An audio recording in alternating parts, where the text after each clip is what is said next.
Good afternoon, everyone, and welcome along to this Vericon systems webinar, how to use analytics to drive proactive maintenance.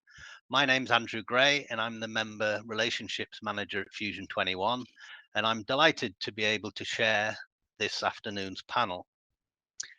As you may or may not know, Fusion 21 is a procurement and social value social enterprise, and we work very closely with our members to improve and drive up performance in all aspects of asset management. And we're delighted to be working alongside Vericon and our other partners on today's webinar.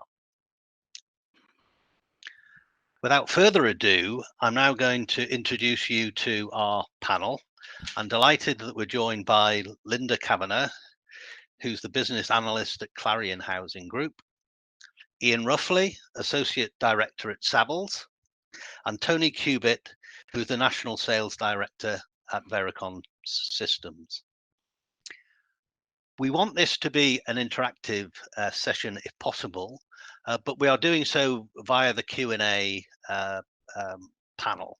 So if you do have a question, please don't hesitate but to send that question in using the Q&A panel on your screen.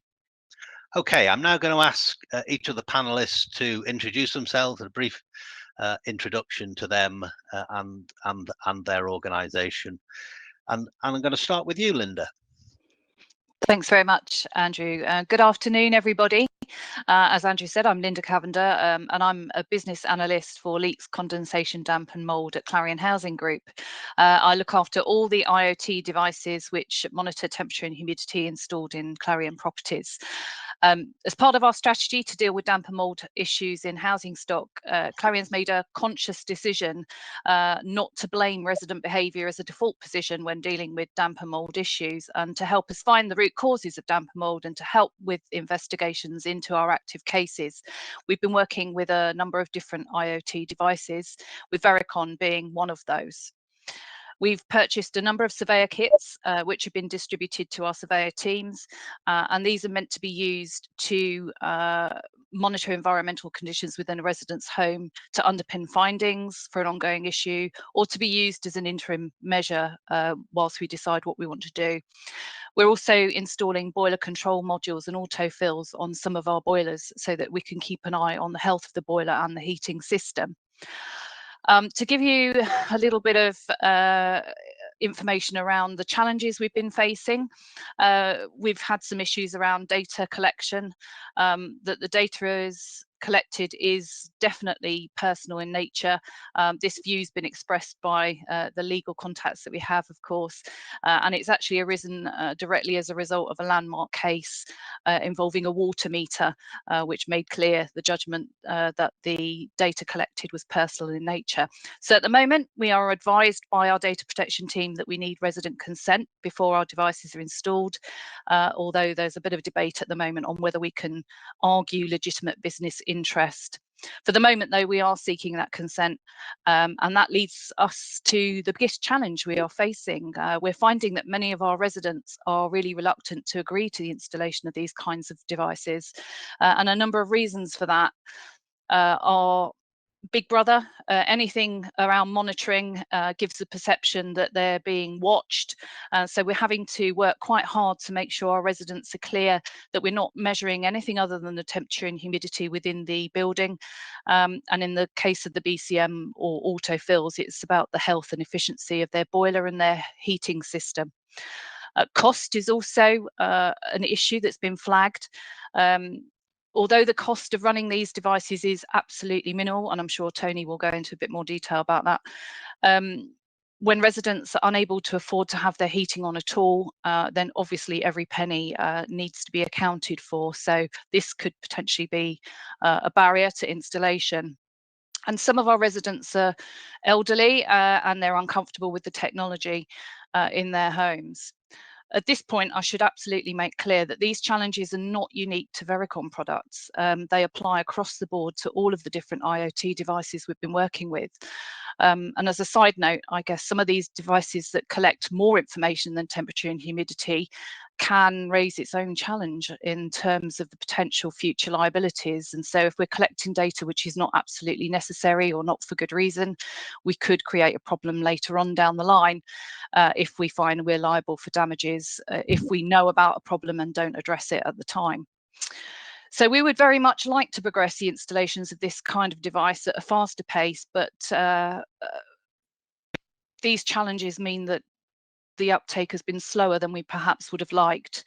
We're especially interested in the BCMs and autofills as they provide means for boiler telemetry, and we have yet to see that kind of facility with other devices that we've been working with.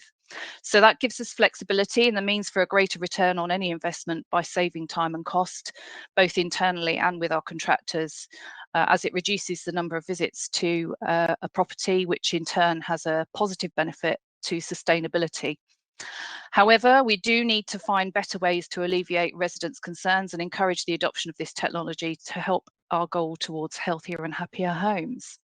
So I hope that gives you a brief overview of where we are as Clarion Housing with these devices. Thanks very much. Thank you very much, Linda. And for those who are interested, I forgot, and it really is my fault, to introduce you to Fletch, who is Linda's dog, who may be making one or two stunning appearances during the course of this webinar. So welcome along to Fletch. So without further ado, over to I think animal-free Ian Roughley at Savills. Yeah, unfortunately, Andrew, I've got no dogs with me, so yeah, let's stole the show there really for Linda. No, so thank you, Andrew. Everyone, my name's Ian Roughley. I work for Savills here in the UK. I've been asked to come along today to be part of this discussion and hopefully contribute to towards anything that I want to talk about regarding the data side of things. Obviously specifically in relation to damp and mould. In my role, I predominantly work in the landlord compliance sector. Alongside organisations, from a higher level point of view, helping them obviously with any compliance needs and wants that they need. And damp and mould is becoming more and more, like you'll hear it banded around, is now seen as the 7th area of compliance. And so it should be, because obviously we all know it's included in the HHSRS guidance as a hazard under hazard 1. So that is quite important. I have previously worked on the other side of the fence, in an organisation, so I do understand the issues that we all face, such as IT limitations and generally how things are done with limited resources, etc. And obviously, data is key to be able to effectively manage the area, and it is also important that we get this right. I think we all know that good data allows us to be proactive instead of reactive, of all our things. It gives us the ability to set and manage budgets more effectively, how we manage those on a day-to-day basis. And I think it also assists towards future investment planning for the short and also for the long term, as well as providing good intelligence, for your disposal programs, etc. Because obviously we want to look about what we're doing now, but also in the future. And obviously with the aging housing stock, etc., we need to know exactly what to do. What I mainly see in the sector, really, I see good and bad practice, really. Where we see bad practice or where organisations tend to kind of, obviously find it awkward in these type of things, obviously it's lacking the good stock information and to give an overall good picture of where they are. Issues we find of how it's been captured historically, but also how they're capturing it now, alongside like whether SORs have been logged, whether they can pull reports off adequately, etc. And also things with issues of stock lists and ownership status that sometimes kind of put a question mark over whether or not an organisation is responsible for a damp and mould case within a property, and it's whether or not you can find that information. We find issues with data management, and how this is managed within organisations, and sometimes that can kind of blur the lines with regards to how people can get good KPI reports out, interrogate the data and understand that correctly. So things like IoT system appliances, etc., will give that kind of information and allow you to kind of understand in a greater depth of knowledge exactly what's going on in your properties. And then hopefully they'll be able to audit, and hold accountability towards that, should you ever need to rely upon it in the likes of a complaint or any kind of input from the regulator or the ombudsman, etc. So that's kind of where I am, within the sector. So back over to yourself, Andrew. Hopefully that gave some kind of insight, a little bit of a high level kind of run through of what we see, etc. Excellent. Thank you very much for that. And then our final panelist, Tony. Good afternoon, everybody. Thank you, Andy. Yeah, as Andy said, my name is Tony Cubitt. I'm the National Sales Director of Vericon. And I just wanted to give you a quick insight for those who may not be aware what Vericon do. So it's a tech solution company, essentially. What I'd like to think is it's very innovative, the solutions that we provide for landlords, and some of the biggest challenges today. I'm sure you won't need me to tell you things like Arab's Law coming into play, and some of the additional challenges, and the media now bringing extra attention. And that's really why we wanted to do this thing today, to talk about how the use of data can really help. And what I think with Vericon, you've got to imagine it almost like a BMS system that's been around for a long time in commercial buildings, but actually on a domestic scale. And that's essentially what we do. So we have about 5 or 6 different IoT devices that are very, very clever. They collect data, but what's the point in collecting data if there's no use? So what they can help you do, things like managing your heating, understanding how your heating is working in the home, whether it is being used, and if it is being used, if it's working properly. We have solutions that will help with compliance, understanding your assets, and if you're, for example, on emergency lighting, we understand it's on RSLs in particular, having to test them emergency lights every month and every year. So we have basically a device that's automatically for you without the need for human intervention, which is fantastic. But also looking at today, especially with things like SHDF funding being available, it's about understanding the renewable heating side of things as well. Things like air source heat pumps. I can certainly sort of testify, listening to a lot of RSLs up and down the country, that with this new technology, it's all right having it, but it's understanding how to maintain it when things go wrong, and understanding what's gone wrong. So some of our equipment is really, really useful, particularly again with air source heat pumps, for example. There's a big shortage of qualified engineers UK wide. So being able to diagnose an issue before the residents even aware of it is such a key aspect of this, and not having to rely on labour when there is such a shortage for it. So it's really, really useful. I know that what we do is very multifaceted. It goes across a lot of departments. So what Vericon isn't is a one-trick pony. And the more and more I've got involved with clients, the more and more deeper understanding we get coming across of just how much data is required and how it can help the various different departments, and what you can ascertain from these devices. I find that often, and it's not to be disrespectful at all to ourselves, I think they do some fantastic work, but it's very challenging when a lot of the information we find is in silos. So what we've got here at Vericon is an ecosystem that helps bring it all together under one platform, and that's quite unique, really. I suppose I'll just leave you on one thing. So I heard someone say this before, and I think it's really, really interesting. A lack of data equals a lack of insight, equals a lack of investment, equals poorly performing homes. And I guess that's what we're all trying to achieve, is for resident satisfaction and for efficiency savings. We're just trying to use this data to make better use, really, and help RSLs go, just basically save money effectively. So that's brilliant. But thank you, Andy. Okay, thanks very much, and thank you to all the panel for those intros. I'm going to come back to you, Linda, to start with. Obviously, at Clarion, you've been using, as you said in your introduction, these IoT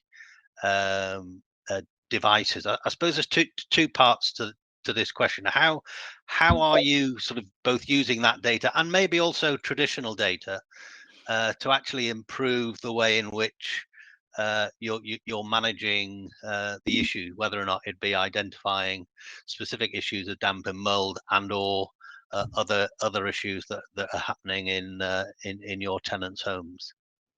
Okay, well, as I said, we've taken a conscious decision as an organisation to try and move away from this acceptable approach that the tenants' behaviour is often at fault for damp and mould issues. And I'm not saying that that's never the case, because it sometimes is, and sometimes part of the solution is actually to educate the tenant around damp and mould and what they can do to help alleviate the problem themselves, as well as look at what Clarion can do, what they can put in place by way of remedial action. So this technology, I think, absolutely has a place when we're dealing with this kind of issue. And we are using kind of monthly reporting systems coming back. Vericon has a generated report where it looks at the number of hours and the number of consecutive days to generate kind of a risk register of the dangers of damp and mould within a property. And what we're doing is we're looking at that information, doing a bit of analysis, comparing it to previous months and months before that, before sending it on to the appropriate regional teams to flag up that there's an issue, and then for them to investigate and decide what action, if any action is necessary, should take place. We do that not just for the damp and mould, but because we have some of these BCMs and autofills in our Clarion properties too. That flags up if a boiler is struggling or it's about to break down. The autofill flags up when it's actually repressurized a system remotely, and that means we can pick up patterns, and if you find that the autofill has been triggered 3 times inside a week, that probably means there's a leak. So we can phone up Mrs. Miggins. Mrs. Miggins is the most popular person in housing association world, and say that, your boiler's about to break down, can we come and have a look at it? The added bonus is also that you can generally tell what parts you're probably going to need. If you can understand what potentially is about to go wrong with the boiler, then of course you can get your contractors to make sure they've got the right parts on board, and hopefully cut down the number of visits. So that makes it much more efficient all round. And of course that makes for a happier tenant experience. They haven't got to take time out of work or their busy days for multiple visits. How frustrating is it when you get somebody turn up and say, oh yeah, such and such has gone wrong on your boiler, but I haven't got the part, so I'm going to have to go away and order it. A couple of days later, you then got to make another appointment, and before long it's a week gone by before you can have a repair done. So there are lots of ways that you can use this, I guess, to help manage the properties that you're looking after. Yeah. Okay, great. And Ian, again, in the work that you and Savills do, again, a lot of that in terms of the consulting is about helping organizations to generally improve their performance, and particularly obviously in relation to today's webinar around the issues of data.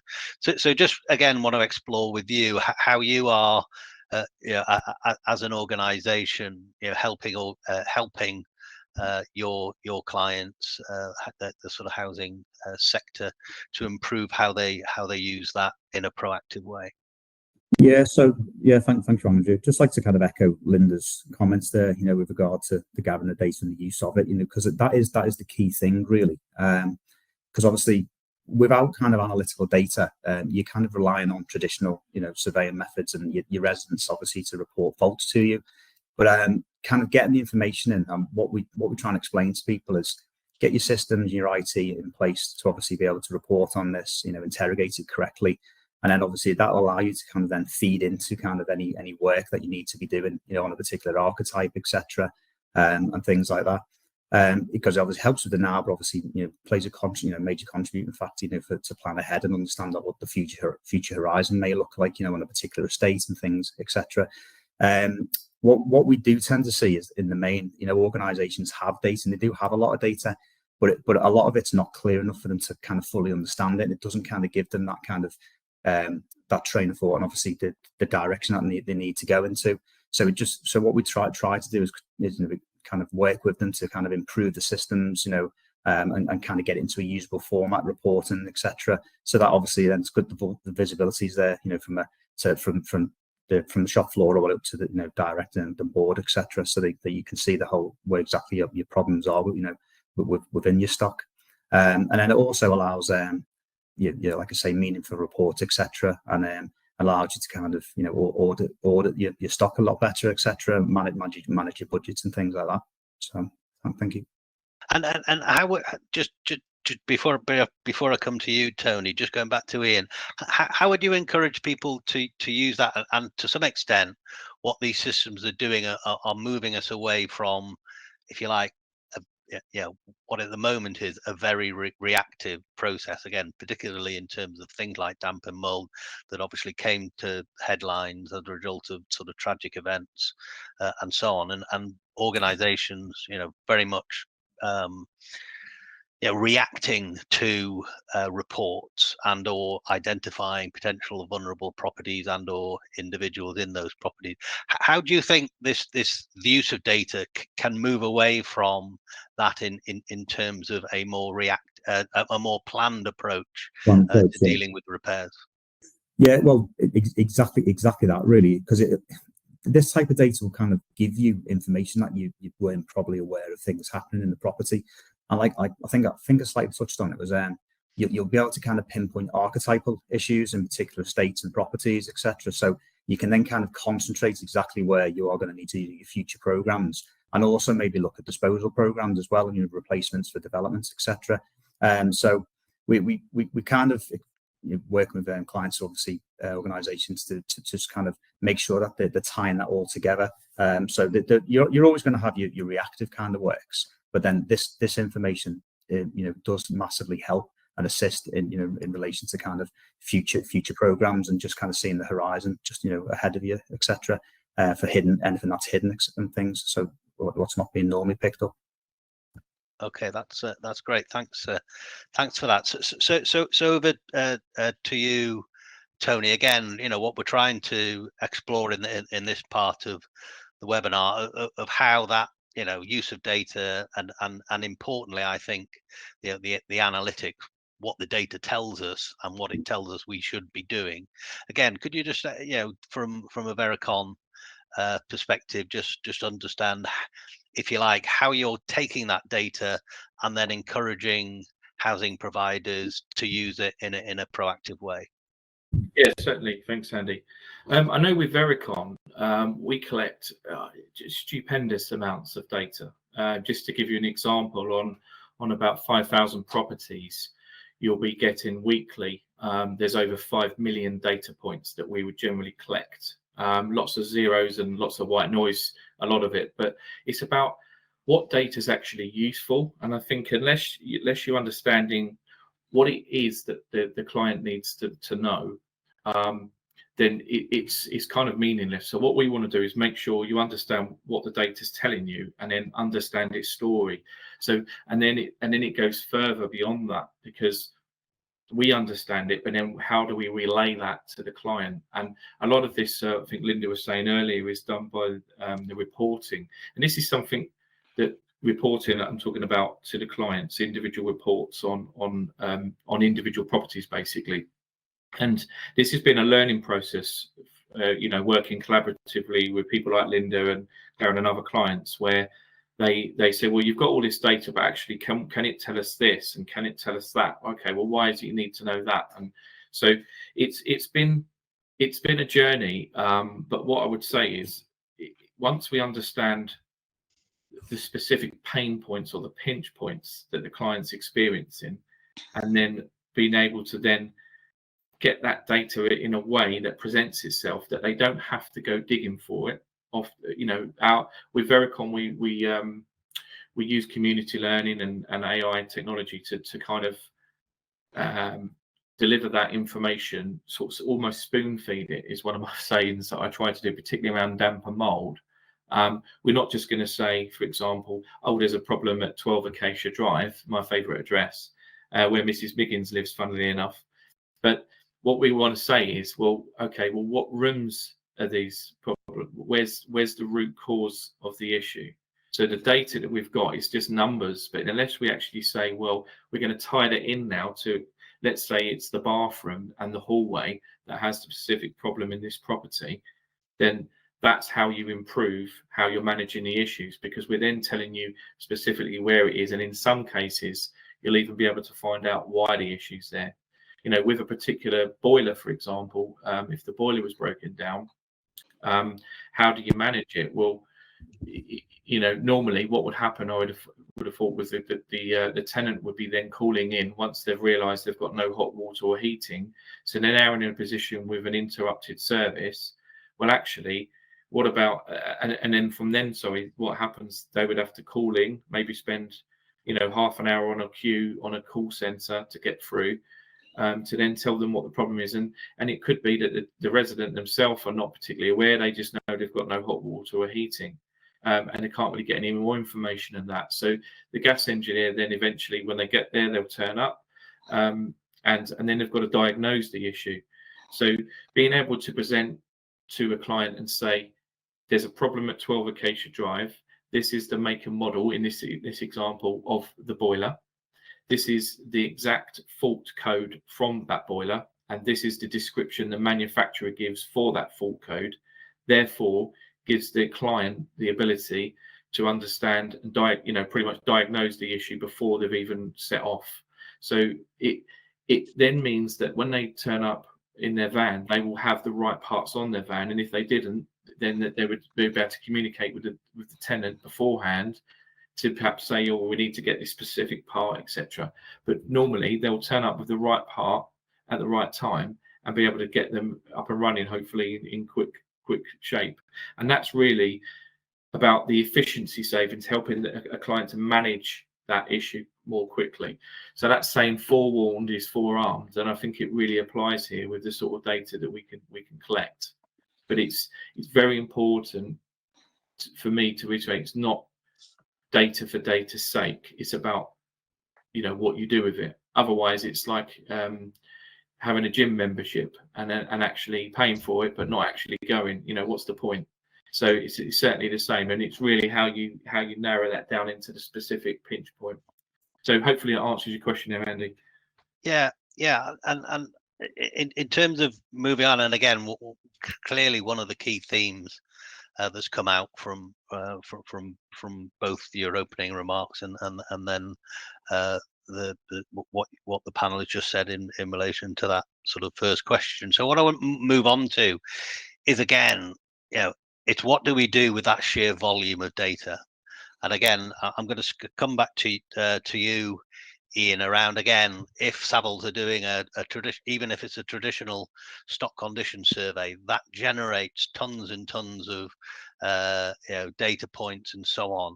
Again, I really want to sort of, again, explore how we're using, whether or not, from whatever source that data is coming from, how organizations are encouraged to bring it all together, to create, again, using Tony's comment, to create the insights to then drive the improvements in performance. Yeah, I think from that perspective, Andrew, it's you're right, because obviously a lot of stock condition data obviously gets fed back into organizations, and then that'll then get fed out, either to day-to-day repairs, planned program works, etc., future program works. I think obviously one of the main things that we try and look at is to make sure that organizations are effectively using the information, because it's great obviously getting a lot of the information. What we see sometimes is organizations end up with far too much information, and it's kind of the ability to then use it, which then the information will either out of date, or there's been no action taken on it, which is obviously worse than obviously not knowing that there's an issue. So what we try and say to them is is to try and gear up for that, have effective IT systems, and obviously people and working in the background in different departments, etc. Make sure that you just keep an eye on it as well. And obviously your dashboards and KPIs are a must, of easy access to be able to kind of track these, multiple access, so people can kind of get in, update it, and then this doesn't, and also try and get rid of as much manual intervention as possible, so you can interrogate the data correctly, etc. But yeah, we kind of come up from that way, because obviously it's a lot of information that does need to be managed correctly, you know, to obviously be useful as well. Yeah. Okay, that's great. And moving on to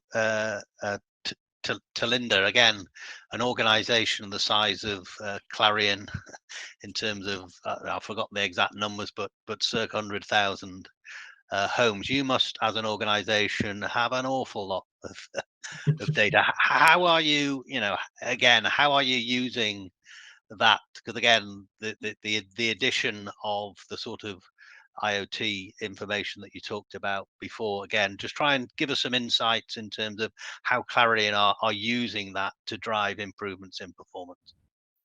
Okay, well, I mean, it's important to have kind of that room level data coming through from the devices, and it's our eyes inside the property when we're not there. It can tell us a lot about what's going on without physically having to witness it. And of course, it's great for our regional teams to go out, our surveyors to look at the property, and they can tell, they've got a lot of experience, they can tell what's going on. But you can use the data to kind of underpin what those findings might be, what they suspect is going on inside the property.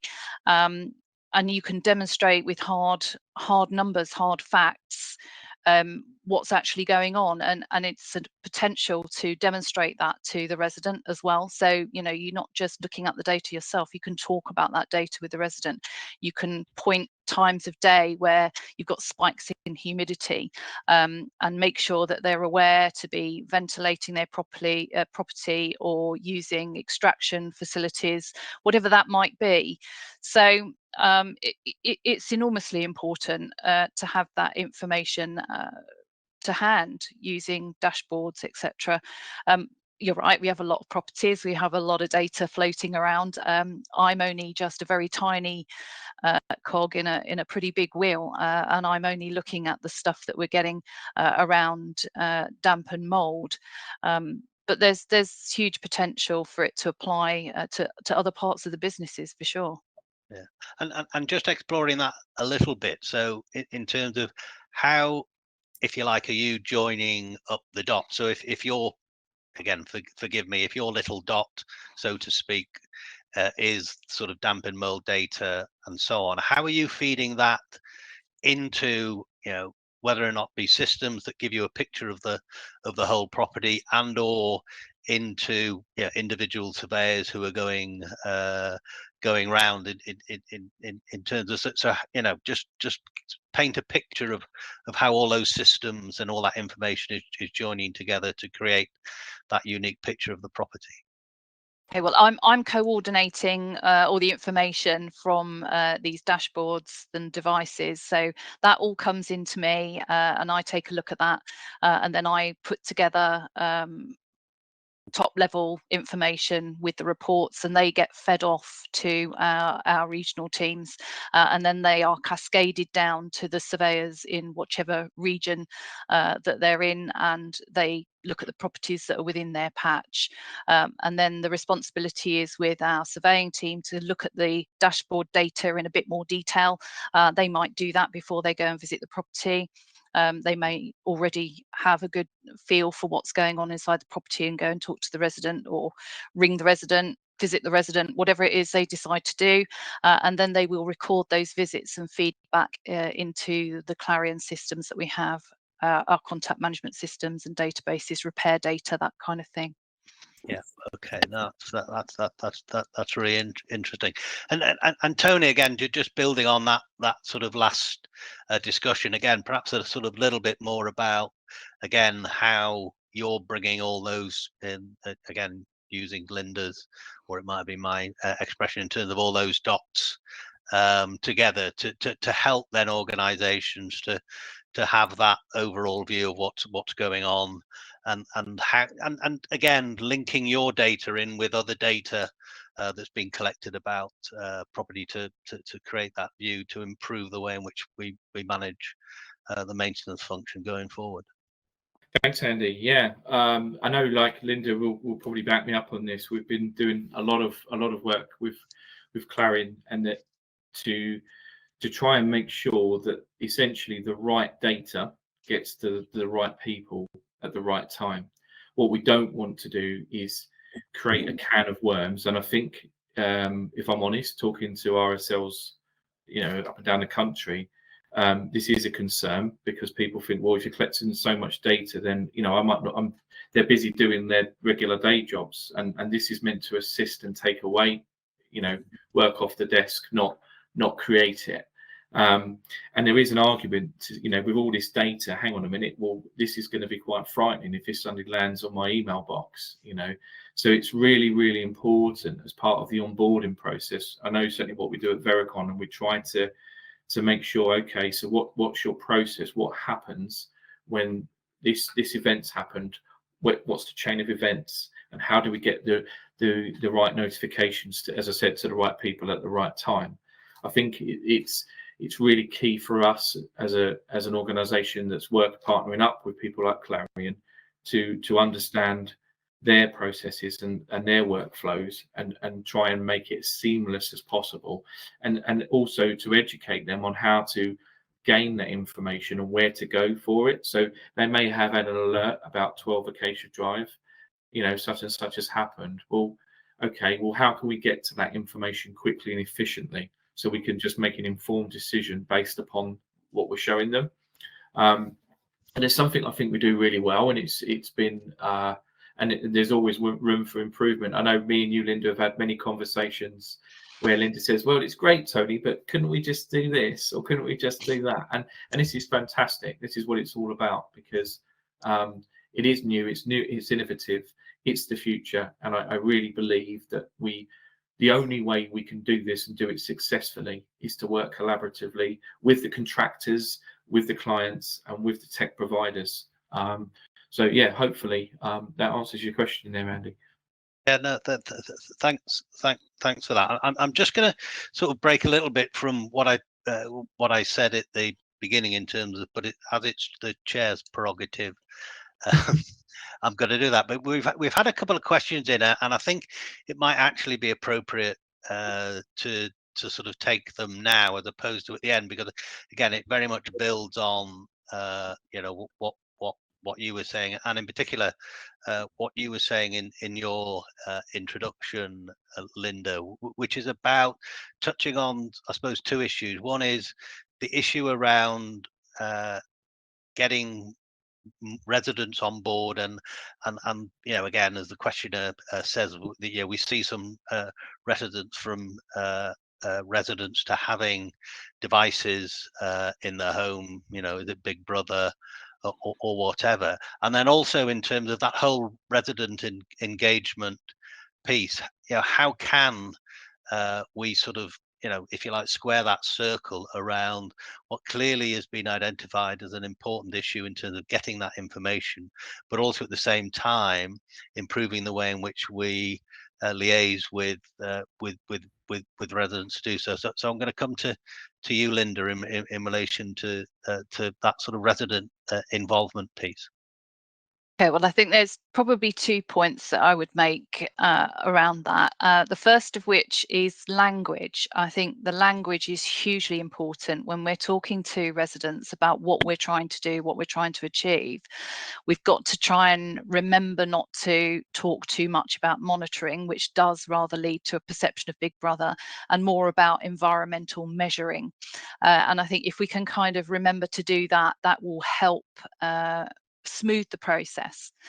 The other side of it, I think, is absolutely right, Andrew. It's about resident engagement. And if we can get the residents to understand the products and the solutions that are available to help create a happier and healthier environment for them to live within, then you're kind of halfway there. I think if we can get the residents to ask us for the solution rather than trying to impress the solution upon them, then that will go a very long way to addressing that. And Tony, from a Vericon perspective, again, how are you sort of again picking up that message and again using that to again help Linda and other colleagues in terms of getting over this reticence from residents? Oh, that's a bit of a mouthful. Yeah, I'm glad you said it, Andy, and not me. No, absolutely. I think I'm just reading Ian's question there. I think it's really interesting point that you raise about, how will the resident design it. One of the things that has been absolutely mentioned time after time after time is the resident engagement piece. And being really honest, I think at first we was at Vericon as a company, we were so not caught up or anything like that, but we were excellent in what we can give information to the client, but there was a big piece missing, and that was how to engage the residents. And largely that's come about as well from many discussions with Clarion and Linda and other clients that have sort of echoed the same thing. And I think it's really important for clients and IoT tech suppliers to do as much as they can to take every opportunity to educate residents. Now, there's many forms we can do that, resident engagement days and events, but also there's organisations that can help. And I really feel that even things like newsletters and website links, etc. I think more and more should be done to educate residents and to get their feedback, because one of the things I really I've always tried to alleviate any fears that it's Big Brother watching them. At the end of the day, it's there to help them, to help keep their home safe and comfortable as it should be.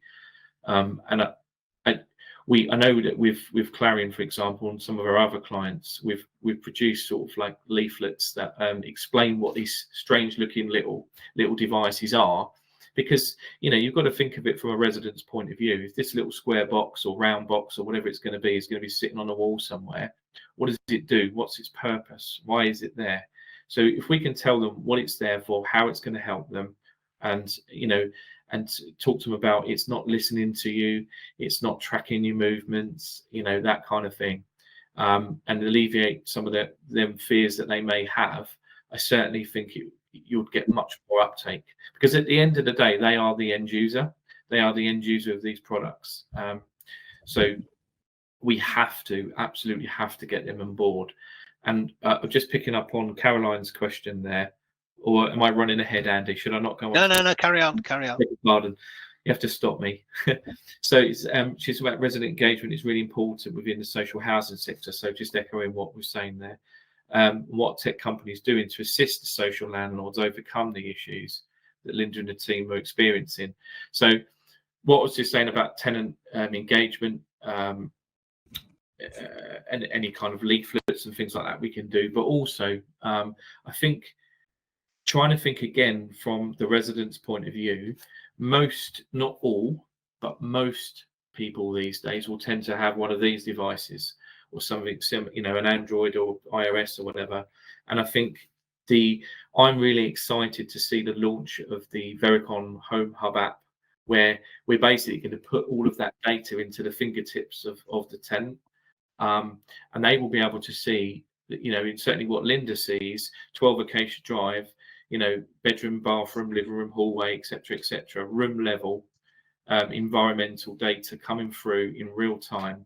And they'll be able to see the impact that they themselves can have on their properties.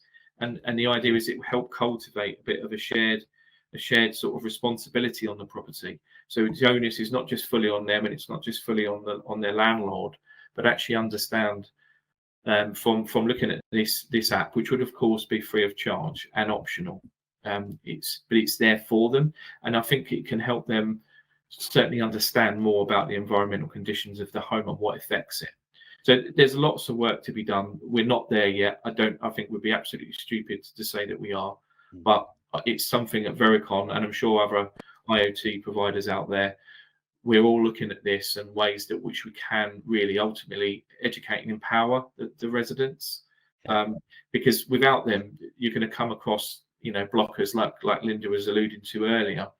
And really, for this IoT data to make a difference, a real difference, not just for residents, but for the clients as well, it needs to be at mass, not just dipping your toe in. And I think the way to do that, one of the big things of that at the moment is to get the tenants on board. We can do that as a supplier, as a partnership, then we're certainly on the way.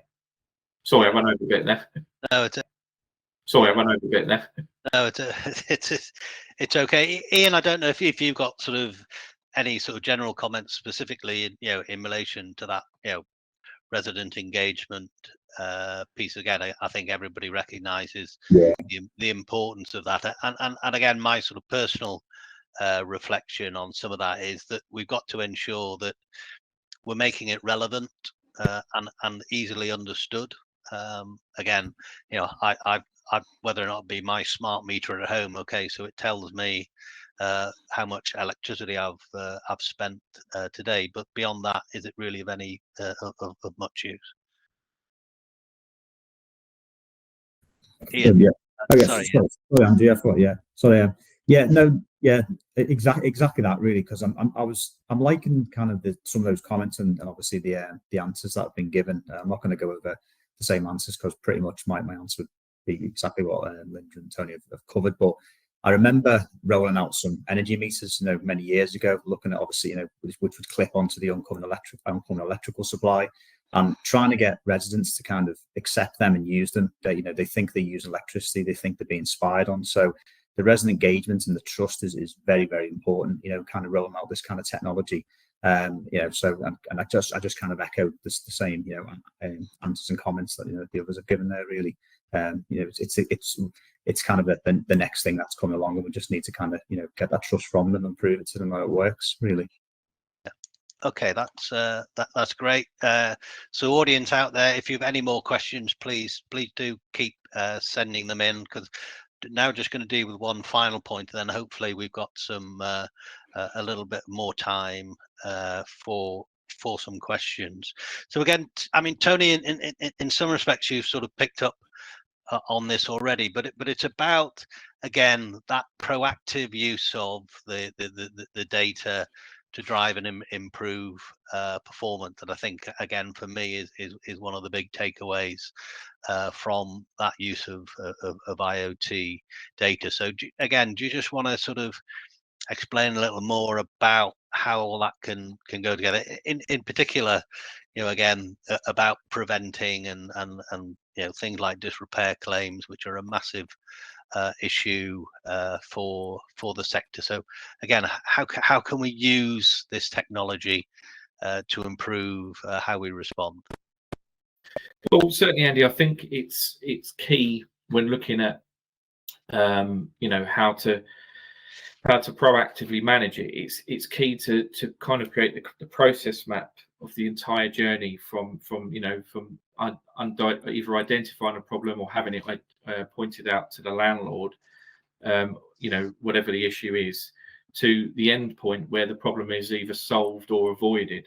And by doing this, you can then see, how IoT can effectively mitigate and even streamline the workload across the RP's departments. That's what it's all about. But for me, it involves a complete shake-up and culture change of how we've always done things.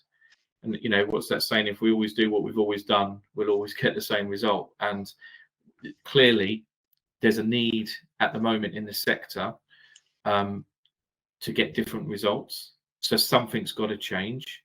And it's all right saying, well, let's just become proactive. Well, actually, how do you do that? And I think this is why I'm saying you need to understand the full, working with RPs. I'm sure Clarion have got various processes they do, and talking to other landlords, understand that they'll each have their own ways of doing things. And I think it's about coming alongside as a partnership and looking at what they do from start of a problem to the point where it could either be closed, avoided, or completed.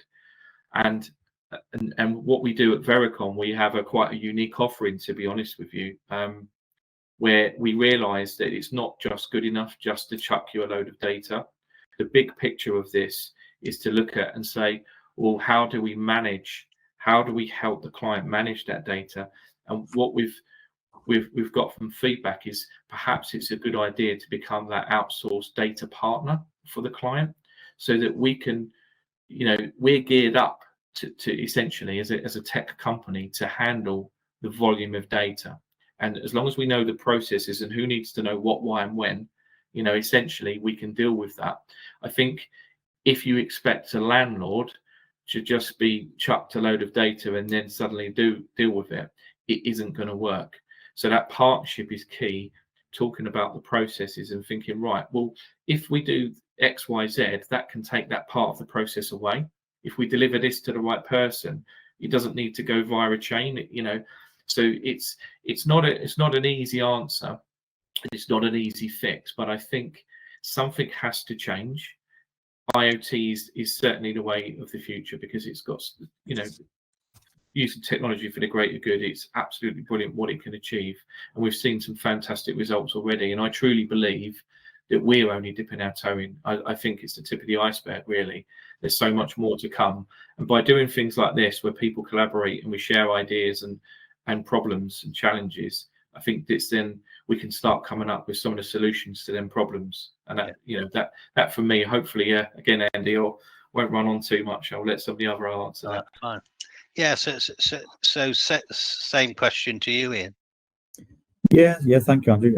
I've kind of echoed Tony's comments there, and I think we've kind of probably covered this answer a little bit as well. But I think as well, yeah, the effective process management is what you need. You know, obviously, if you are getting a lot of this information in, and it will be a lot of information that you've probably not had before, it's making sure that your processes and your procedures are kind of robust enough so people know exactly how they're going to use that information to kind of deliver it, you know, just so it's used to its full potential, really.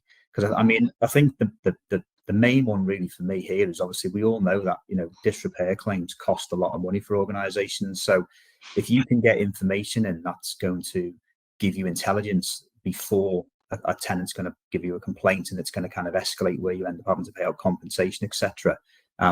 Everyone on the call probably had experience of this, and you always look back in hindsight and think, well, we could have done that. You know, what could have we done? I do think that the intelligence will help that, you see. So just making sure that the data that's coming in is managed correctly, you know, and obviously key people within the organisation know where that's going to go, and flag up to the relevant people, etc. You know, at key times, and, you know, along its journey, and what have you.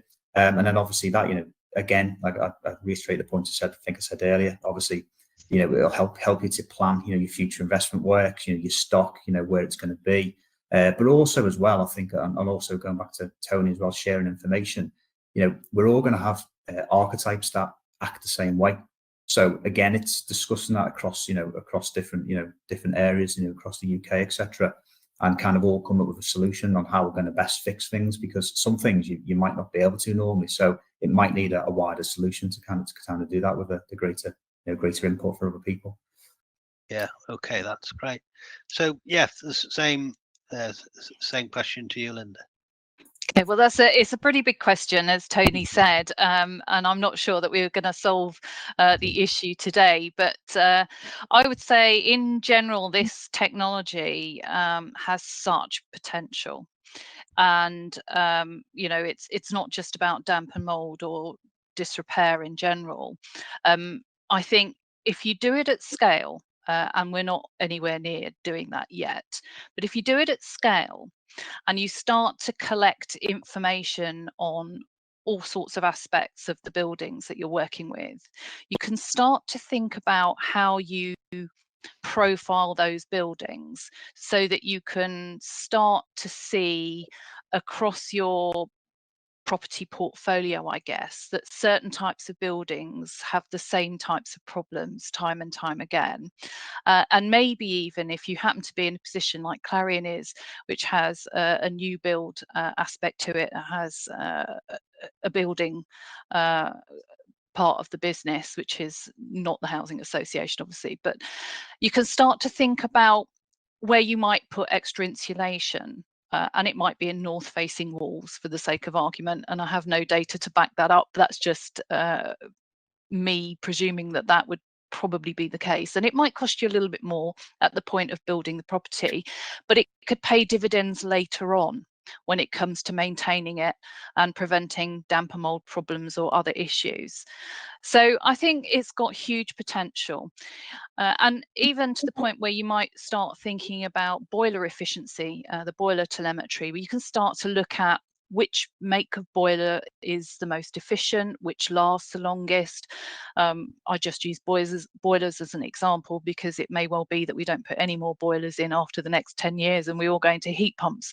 But the same thing applies. You can start to look at which make is the most efficient, which lasts the longest, and therefore you can start to think about where you strategically put your money up front, and that can influence the decisions you make in the future or at the point where you're making remedial action. So, you know, that's just my personal view of the potential this kind of technology could have if it's used proactively and in the right way. Yeah, excellent. So yeah, thanks for that. And just sort of building on that, and again, this also builds on actually a question that we got before the webinar. So again, thanks to that. How do we link the two together? Again, I can't remember whether or not it was Tony or Ian mentioned about, you know, information being in silos, and again, we all know in terms of our organizations, we often work in those ways, but there is a danger, isn't there? They're in sort of that we put the asset data in this little box in this little area, and we put our tenant resident information in this box. But if we knew, you know, if we link those two together to say, yeah, it's actually a family of 5 who do a lot of home cooking, therefore have a lot of additional washing in terms of, you know, they are living in the property at different times because there's a young baby.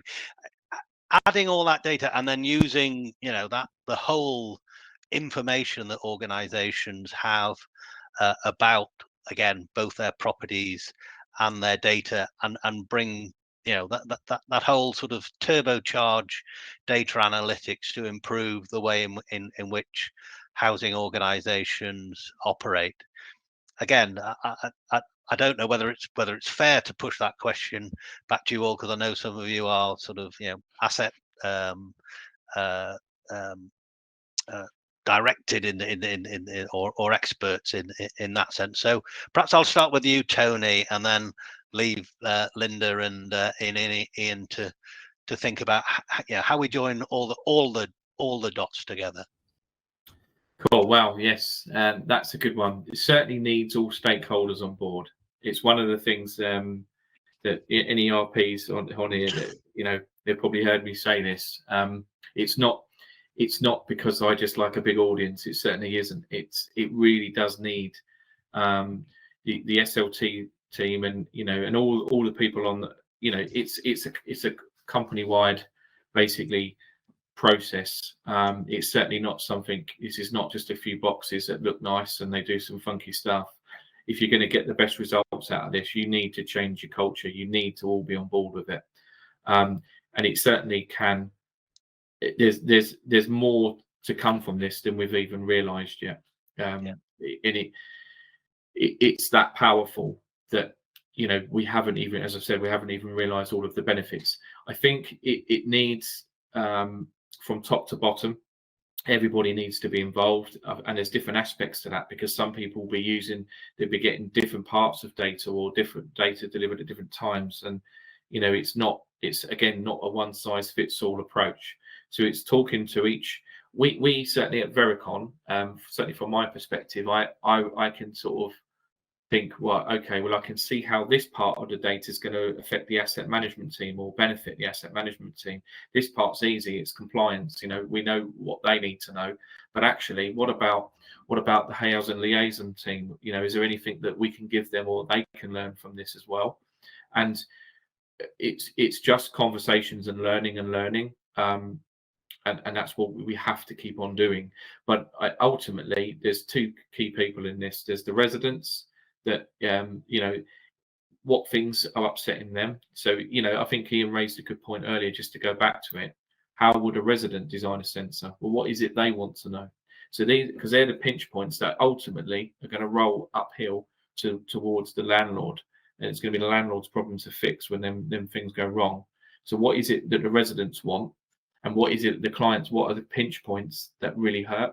And that's what we've tried to come up with. We have a managed services solution on this, where it's a 24/7 approach, multifaceted across the whole organization. So it's not a, just a quick have a few sensors in, tick a box, make it look like we're doing something about it. This is actually a whole company culture change, and that's something that I'd be really keen to see as the sector moves on and technology improves and we learn all the time.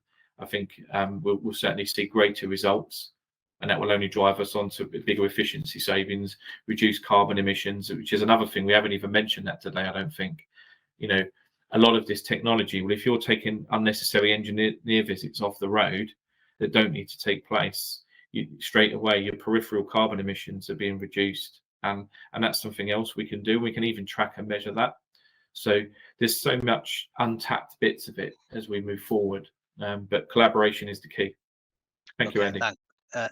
Ian, I'm conscious of time. We've got about a minute left, so yeah, I'll be really, really quick. Yeah, I think obviously, I think from the question, if I remember right, it was about shaping the future of social housing. So I think it's probably, it's a wider picture. It's not just a single organisation level. It's basically getting the conversation going wider and getting everybody on board, and just echoing what what Tony said there, and Linda said earlier as well.